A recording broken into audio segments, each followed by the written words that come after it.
Matapos ang ilang taon mo lang na makilala si Marian Rivera sa husay niya sa pagganap bilang si Marimar, marami ang masaya ngayon na makitang muli ang kanyang swabing dance moves. Simula ng pasukin ni Kapuso Primetime Queen ang TikTok noong August 2022, marami sa kanyang mga tagahanga ang nag-abang kung kailan ito maipapamalas ang kanyang husay sa pagsasayaw.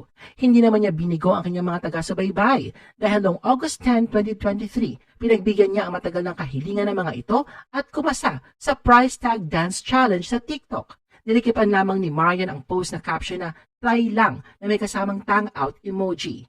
Tulad ng inaasahan, marami ang napawaw sa pinamalas niyang ito na sa ngayon ay mayroon ng mahigit 100 million views ang video sa TikTok.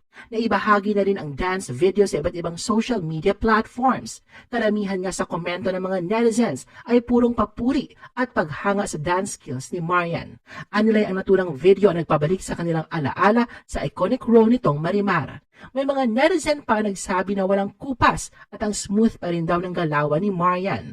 Marami din ang humiling na sana sa susunod ay Marimar Dance New Era version naman daw ang gawin nito. Pinatunayan nga raw nito na siya ang karapat-dapat sa titulong Marimar ng Pinas. Pinapurihan din ng mga netizens ang kasimplihan ni Marian na kahit anong gawin ay nangibabaw ang ganda at malakas pa din ang dating. Anilay ang husay nga raw nito sa pagsasayaw ay tulad din ng kanyang kagandahan, walang kupas at hindi nakakasawa.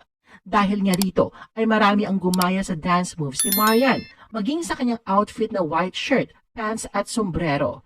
Hindi nga lang mga netizens ang kumasa sa challenge na ito dahil maging ilang celebrities ay naglabas din ng kanilang entries kung saan ay nag-alamarian din. Kabilang na nga riyan si Ay de las Alas na binida din ang kanyang alamarian moves. Hindi pa nga naka-move on sa unang pasabog na dance moves, muli na namang naglabas ng bagong TikTok video si Marian. Sa panibagong video, sinayaw niya ang It's Plenty by Burna Boy at katulad ng naunang dance video ay umani rin ng magagandang komento ang paghataw niya. Katunayan, ilang oras pa nga lang mula nang ma-upload ay nakakuha na agad ito ng milyon-milyong views. Sa pagkakataong ito ay suot ni Marian ang simpleng streetwear outfit na black shirt, pants at baseball cap. Dahil na rin sa angas pero klase pa rin datingan ni Marian, ayon sa ilang netizens, hindi sila magtataka kung mauuso na naman ang ganitong forma. Kung pagbabasihan ang mga komentong iniwan ng mga netizens, karamihan sa mga ito ay positibo at mababakas ang labis na kagalakan sa pagbabalik ni Marian sa pagsasayaw. Umaasa sila na sana magtuloy-tuloy na ang pagiging aktibo nito. Samantalang may mga netizens naman ang nagbiro at sinabi na magdahan-dahan naman daw sana si Marian sa paglabas ng TikTok dance video dahil hindi pa nga raw nila nagagawa ang naunang entry nito, baka hindi daw sila makahabol. Sa kabuuan, maraming netizens, partikular na ang mga tagahanga ni Marian, ang humihiling na sana makita nilang muli ang Marimar dance moves. Thank you for watching and don't forget to subscribe.